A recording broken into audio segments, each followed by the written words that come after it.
విజయనగరం జిల్లా గంట్యాడ మండలంలో పలు గ్రామాలలో అభివృద్ధి కార్యక్రమాలను ప్రారంభించిన రాష్ట్ర ఏఎంఎస్ఎంఈ సెర్ప్ ఎన్ఆర్ఐ వ్యవహారాల శాఖ మంత్రులు కొండపల్లి శ్రీనివాస్ పెదవేమలి గ్రామంలో 23.50 లక్షల విలువైన 4 రహదారుల నిర్మాణానికి శంకుస్థాపనతో పాటు లక్కీ డామ్ గ్రామంలో కూడా 59.05 లక్షలతో అభివృద్ధి పనులకు శంకుస్థాపన చేయడం జరిగింది. అలాగే సుమారు 300 కోట్లతో నియోజకవర్గంలో తాటిపూడి రిజర్వాయర్ ఆధారంగా త్రాగునీటి పథకం నిర్మాణానికి ప్రతిపాదించడం జరిగింది. అనంతరం PMEGP పథకం కింద 10 మందికి డైరీ యూనిట్లు పంపిణీ చేయడం జరిగింది. నాయకుడిగా మీరందరూ చేసినందుకు ఖచ్చితంగా గ్రామంలో ప్రతి సమస్యను కూడా మనం పరిష్కరిస్తున్నాం.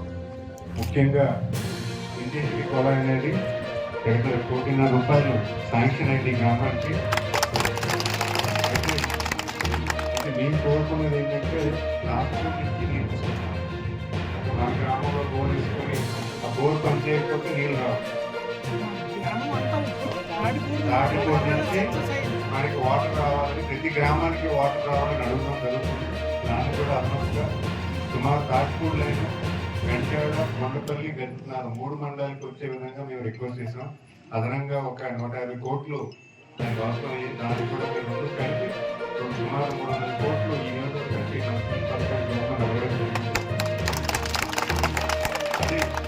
అదైతే మనకి లాస్ట్ అంటే ఎప్పుడు కూడా నీరు కొరత అనేది ఇంటింటికి అనేది ఇబ్బంది లేకుండా ఉంటుందని ఆలోచనతో ఇంకా 1 సంవత్సరం వ్యవధైతే మనకు కావాలి. ఎందుకంటే శాంక్షన్ లేదు, ప్రతి ఇంటికి కూడా కొలాయి రావాలంటే కొంచెం 1 సంవత్సరం వరకు ఇబ్బంది ఉంటుంది.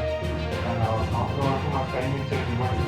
అంతేకాకుండా ఏమైనా పెన్షన్లు కూడా అర్హులైన అందరికీ వస్తుంది, అనర్హులకు మాత్రం తీసేయడం జరుగుతుంది. ఎందుకంటే ఈరోజు అర్హుల వారికి పెన్షన్ అంటే ఈరోజు మనకు పెన్షన్ అనేది ఈరోజు వృద్ధాప్యంలో ఉన్నవారు, పని చేసుకునే వారు, హాస్పిటల్లో ఇబ్బంది పడుతున్న వారు, మందులు ఖర్చు అయిన వాళ్ళు, వికలాంగులకి, అలాగే ఒంటరి మహిళలకి ఈరోజు విడో పెన్షన్ ఉంది.